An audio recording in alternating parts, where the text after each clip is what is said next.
Danny, you have lobbied extensively against the 2015 Iran nuclear deal, the JCPOA. You think it's a bad deal, and like Prime Minister Netanyahu, you welcomed President Trump's decision to pull the United States out of that deal, to violate it. So to be clear, you don't agree that the deal, with all its faults, is working and is putting off the realization of the Iranian nuclear vision by 10 to 15 years? No, if you look for the last 2.5 years since the deal was signed in Vienna, you see the aggression of Iran not only has multiplied by 10 times. Iran, since signing the deal, has become much more aggressive, has not stopped testing ballistic missiles, and you do ballistic missiles only to put a warhead, which is nuclear, nothing else.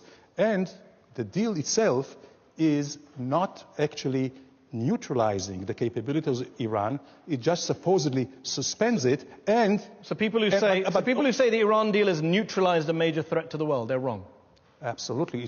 That's the former head of Shin Bet, Israeli intelligence, Carmi Gillen. You're right. Maybe they were just... And the quote I said earlier about, with all its faults, it's working, it's putting off realization of the Iranian nuclear vision. Do you know who said that? Probably. The head of Israel's military, General Gadi Eisenkot. So what do you know that the head of Israel's military and the former head of its spy service don't know? And guess what? Why is it that the head of Israel's military, the former head of Shin Bet, the former head of Mossad, your spy agency, the former head of Israeli military intelligence, the former head of Israel's Atomic Energy Commission, the chair of Israel's space agencies, your country's top military, defense, intelligence, nuclear experts are saying the deal's a good deal, it protects Israel, it protects the region, it protects the world? Well, why should we ignore all of them and trust you, Benjamin Netanyahu, and Donald Trump? They do not say it's a good deal. He said the situation may be better than before. In 1992, your Prime Minister said Iran was 3 years away from building the nukes.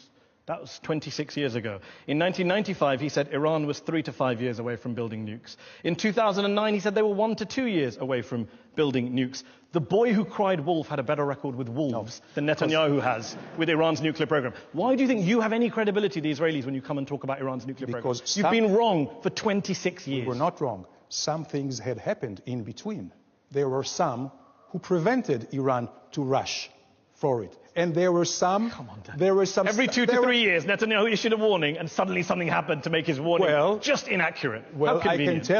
I can tell you You've been that scaremongering the Iranians themselves say that the international community is sabotaging their program. So things have happened. That's it.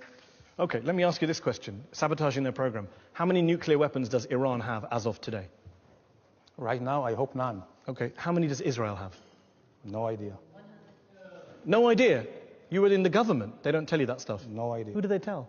No idea. I'm telling you, I never discussed it. But it's irrelevant. It's between... You never discussed Israel's nuclear weapons. You can say that hand on heart. You've never discussed Israel's nuclear... You're expecting us to believe that the Deputy Foreign Minister of Israel never discussed Israel's nuclear deterrent? Seriously, then? No. So let me tell you. No?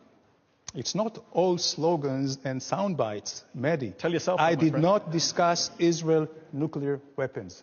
I did discuss Israel nuclear policy. There is a big difference. Okay. Okay? Okay. So now we've got past that semantic evasion. No, you have to...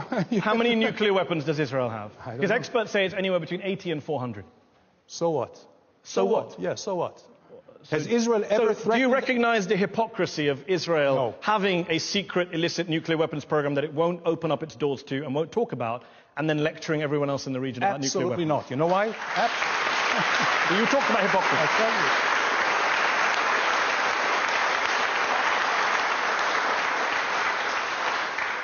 So let's start with the legal and formal. Yeah. Israel has never been a member, a signatory of the NPT, so we are not breaking any rules. Iran was, Iraq was, Syria is, and they all try to cheat. Number one. We never recognized the laws in the first place. No. Secondly, Israel is the only country in the world who has been, threatened to just erase them. Has Israel ever threatened to erase and attack any country? I think you'll find plenty of pretty genocidal statements from Israeli leaders. Show it to me.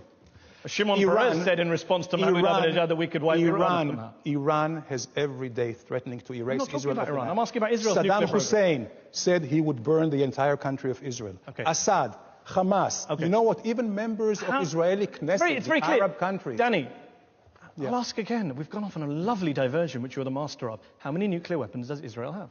I don't know. By the way, another diversion, which I have to say. No. I have to You can't pre-announce your diversions. Let me ask again. If an Iranian guest came on my show and I asked him about Iran's nuclear program, he said, I don't know, I'm not going to talk about it. Would you be okay with that? You'd be outraged.